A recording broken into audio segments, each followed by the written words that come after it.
Hey, Cub fans! Thanks for checking us out here on Randy Talks Cubs. Cubs lost to the Braves tonight 2-0, dropped their record to 24-18. It was a pretty anemic offensive performance, just 5 hits. And we'll go through all the details. Before we do, I'm going to get us caught up on what I think is some interesting news. I mentioned Ethan Roberts was making his first live appearance in a ball game in over 2 years. I wanted to follow up on that. He threw 5 pitches on Saturday, retiring the side. So Ethan Roberts has now thrown live baseball in game for the first time in 2 years. So I'm interested in keeping an eye on him. It's still May. There may be a situation where we see Ethan Roberts pitching for the Cubs again this year, and that'd be great. The new prospect list, the Major League Baseball Top 100 is out, and the Cubs have 8 players on that list. And the reason I wanted to bring this up is, well, eight's a lot. It's a lot of guys that we've been talking about. But the other thing is, there's been a lot of trade talk. Listen, there's always a lot of trade talk, but I've been seeing some things where Jed has been talking to the Oakland A's about their closer. And if that type of trade happens, if the Cubs go ahead and trade for a closer, a real closer, we're going to have to give something up, and it could be pieces of these 8. So I wanted to share those with you. Pete Crow Armstrong, in order, top to bottom.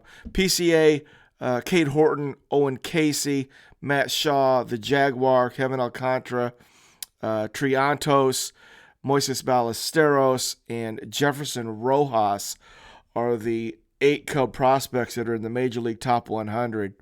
So I just thought it was interesting. I saw it, and it's good news that we've got 8. And those are some players that we're watching for various reasons. Adbert Alzolay, to probably nobody's surprise, was put on the 15-day disabled list with a forearm strain. So Quas is back. That leaves us only with Hector, Mark Jr., and now Quas back. The only 3 pitchers that are in the pen tonight that were on the opening day roster. So it's been a struggle.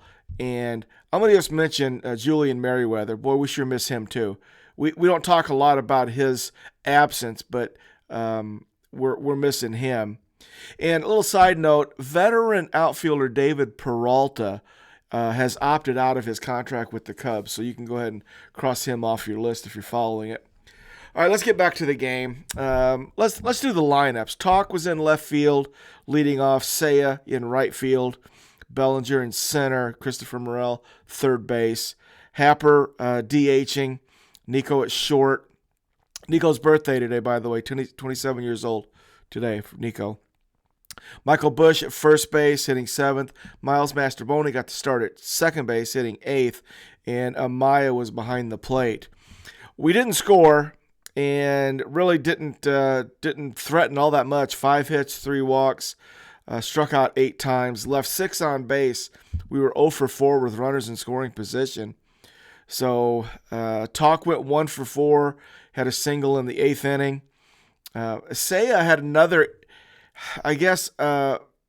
another night where he hit the ball well but didn't get rewarded. He went 1 for 4. He had a line drive single to right in the first inning.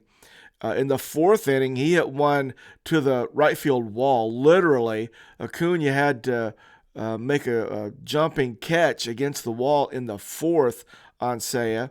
He flew out deep warning track in the 7th to left field. And then the 8th inning, he lines out to center. 1 for 4. So this is like, I don't know, last 2 games for sure, Seiya's hit the ball really well and hasn't been rewarded. So that's unfortunate. Bellinger went 1 for 4 tonight and looked awful. First inning, a soft little floating line drive to the shortstop. A little can of corn to the center fielder in the 4th. Struck out in the 6th, and then he did get a hit. The one hit he got was leading off the 9th inning, and it was a swinging drag bunt. He topped it. It made its way past the pitcher. And, of course, by then it was too late for the second baseman to come in. But Belly looked really off tonight at the plate. Christopher Morel went 0 for 3, couple of strikeouts. He did hit a good solid line drive to the center fielder in the 4th inning. And he walked in the 9th. In the 9th inning, Christopher Morel had a 12-pitch walk. And, you watch that, and he's down 0-2, like it happens a lot. But, when he, in his younger years, he gets down 0-2, and then he chase and strike out. And that at bat tonight, when he was down 0-2 in the 9th, this was following Belly's leadoff drag bunt single. And so we were at least showing some life in the 9th. And when Morel had that 12-pitch walk, I just thought that was a really quality at bat. And it just showed that his chase rate and his whiff rate, his base on ball rate is all trending in the right direction. He's 24 years old. With the kind of power that he has, it was just a really good at bat. He fouled one off his toe, though, in that at bat, and he stayed in, took a couple more pitches, but when he drew the walk, they just decided to go ahead and pull him. He was a little bit hobbled, so PCA came in to pinch run for Morel in the 9th. So Christopher 0 for 3 with the couple of walks. Guys, Ian Happ had a rough night for Ian, 0 for 4. Ian's average is now down to 219. He struck out 3 times in the 2nd, 5th, and 7th swinging. And then in the 9th inning, Bellinger gets on in the 9th. We're down 2. Bellinger gets on with the swinging bunt. Morel gets a 12-pitch walk, and we got a little something cooking. Happ goes 6-4-3 DP, and then that was it. So a tough night for Ian Happ. He DHing and struck out 3 times, then ground out double play, hitting 219. Nico Horner on his birthday went 0 for 3 with a walk. Michael Busch went 1 for 2, got caught stealing in the 2nd inning following his base hit. He gets pulled for Madrigal in the 8th inning. Lefty was on the mound. I know what you're thinking. I was thinking the same thing. So Madrigal comes in. He's going to cure that. He strikes out 0 for 1. Madrigal's hitting 193. Do I have to say it again? I don't get it. We got time. We didn't really do much. Here's my thoughts been over the last couple of days. And it struck me about the 5-tool player. And you look around the lineup, and you got guys, they got tools. And what's Madrigal's tools? Is he he got 1, maybe 1.5? He's supposed to be a contact guy. He's supposed to have bat on the ball, but he's hitting 193. No slug. He's not versatile. He's got a good glove where you put him, I suppose. I just don't get it. Can you help me? I know the lefty was on the mound, but pinch hitting Madrigal for Busch? I don't know. They pulled Mastroboni after that for Wizzy. Now that I got.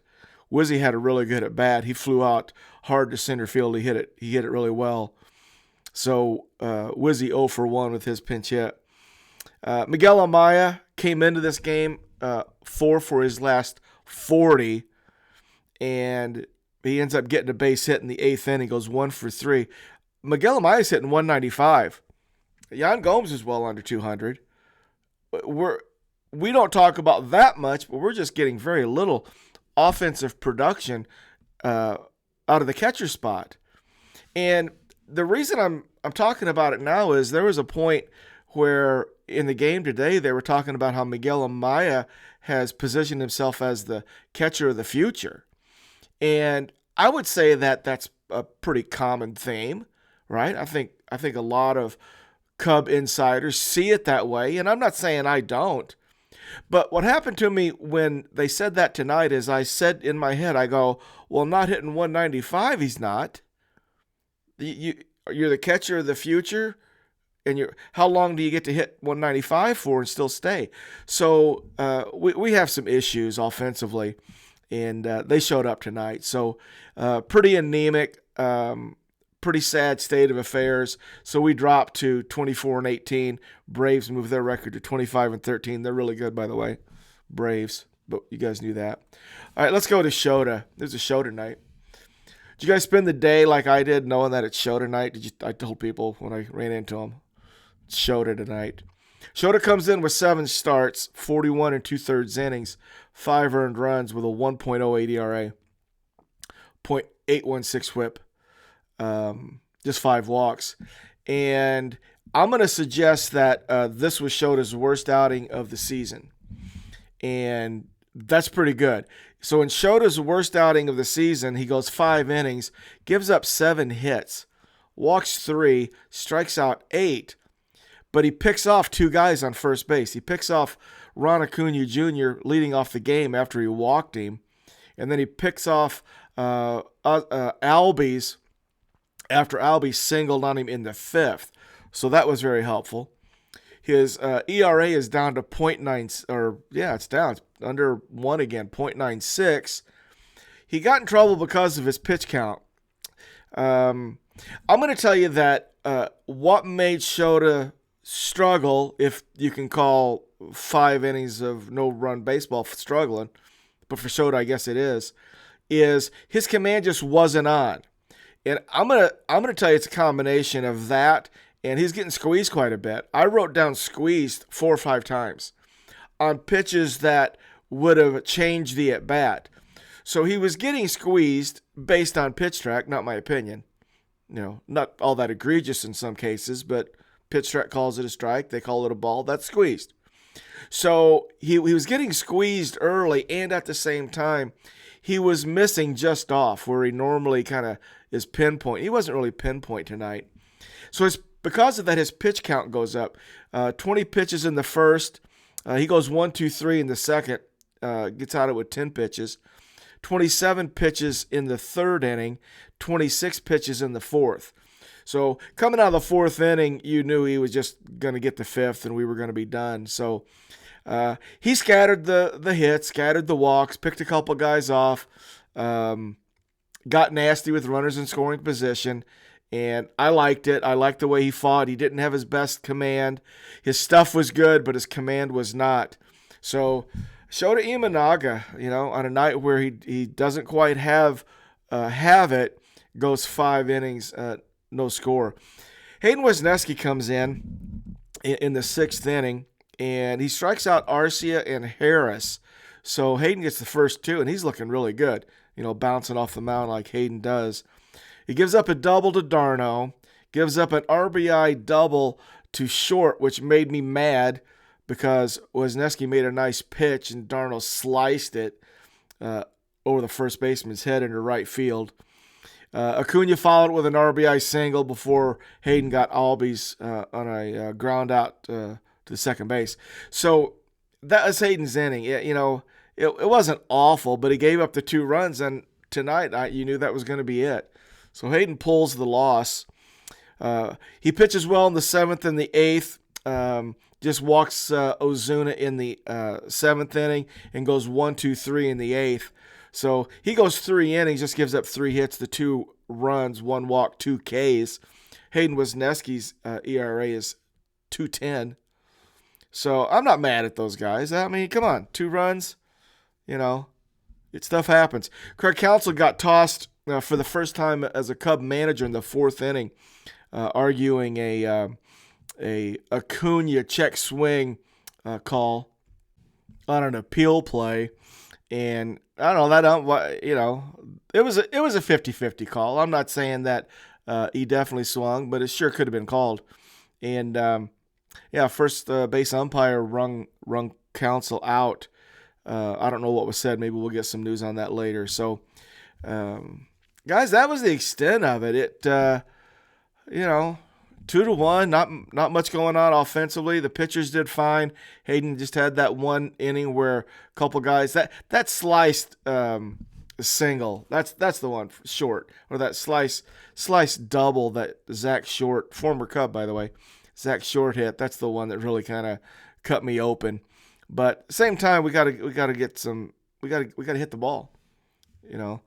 And the pitchers were for the Braves were good. They were solid quality pitchers, but we got to do better than that. So we'll try to do that tomorrow night. Tomorrow night looks like they have now posted. JMO is up. So Taillon versus Chris Sale. Sale's 5-1 with a 2.95 ERA. So that'll be a fun matchup. Taillon and Chris Sale tomorrow night back at Truist Park. So hope we'll do better.